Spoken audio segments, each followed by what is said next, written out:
Check the alignment on Sector Gamma. Alignment confirmed. Proceeding with the primary connection sequence. Iran is rapidly developing its indigenous weapons capabilities, focusing on advanced missile systems and stealth technology. Hydraulic line secured. Pressure stabilized. Electrical connection confirmed. Running system diagnostics now. From the assembly line to the field, Iran's new launch systems integrate advanced targeting with robust stealth capabilities. The guidance system schematic shows the integration point here. Yes, but the stealth capabilities depend on... If we reroute the primary conduit here, we improve the stabilization margin. That impacts the stealth profile, though. We need to review the CFD models again. Look at the tolerances on this guidance system component. It's not within spec. We need to flag this for immediate review before assembly continues. Reroute the power schematic to isolate the targeting systems. The diagram suggests a failsafe here we need to bypass. The tolerances on this section are inconsistent with the schematic data we pulled. Recalibrating the scan parameters now, see if the thermal overlay shows anything different. This is the primary guidance stabilization system.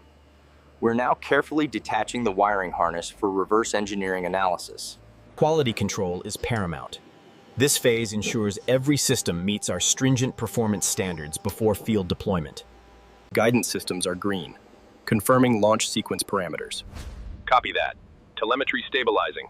We are clear for ignition. Verify connections C and D on the main umbilical. Confirmed. C and D are secure and transmitting data. Quality control checklist signed off. Conduit connected. Check the resistance on line 3. Resistance is nominal. Powering up guidance systems now. Stabilization sequence initiated. Systems are green. Alert! Brace for impact! Initiate emergency shutdown procedures immediately. We must protect the control modules. Conduits connected. Running diagnostics now. Systems check passing quality control parameters. Tightening the coupling on the main umbilical. Pressure looks good. Copy that. Sensors are green. We are ready for the next phase. Secure the main umbilical connection on the starboard side. Connection secured. Testing continuity now. Adjusting the stabilization mount. Confirming stabilization lock. Conduits checked and secure. We have green status across the board.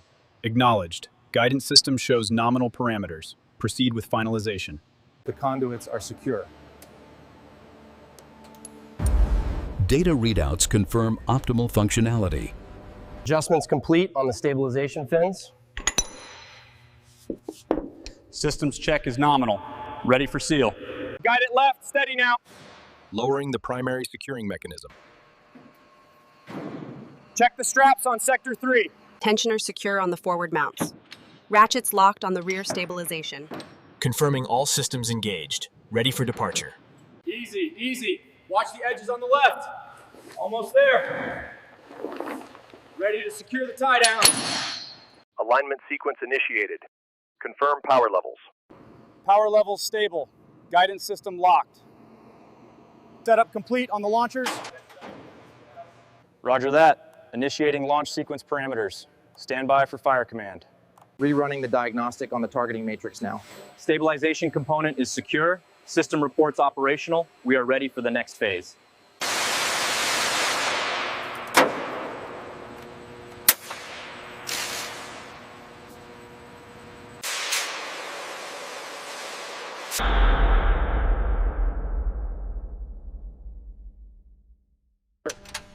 The structural integrity is completely compromised. Look at the damage here. It's worse than we anticipated. The impact was catastrophic. The port sustained catastrophic damage, far exceeding initial estimates. We must document. The impact on the U.S. and Israeli ports demonstrates a clear vulnerability.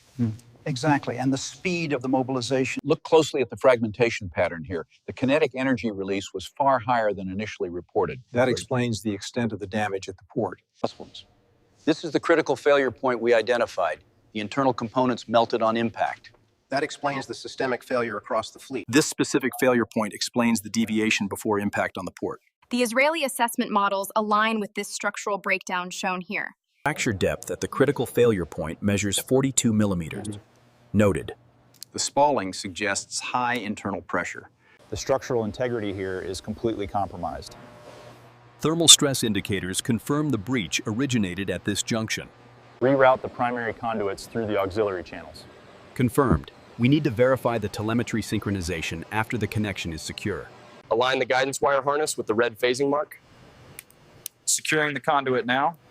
Confirming continuity on Sector 7.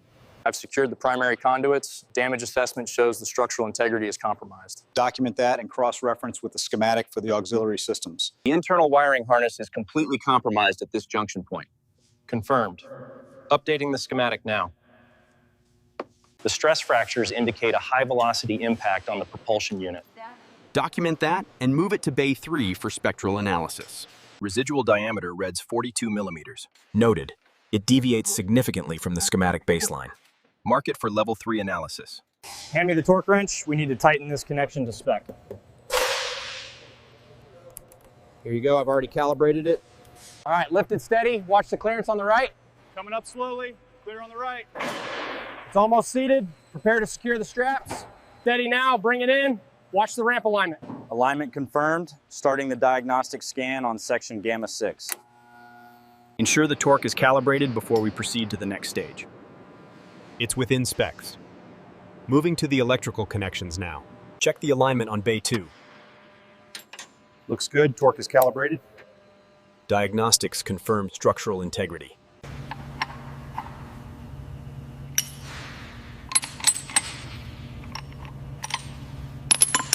Assembled deep within Iran, these systems are capable of striking targets across the region, as demonstrated by the attack on this Israeli port.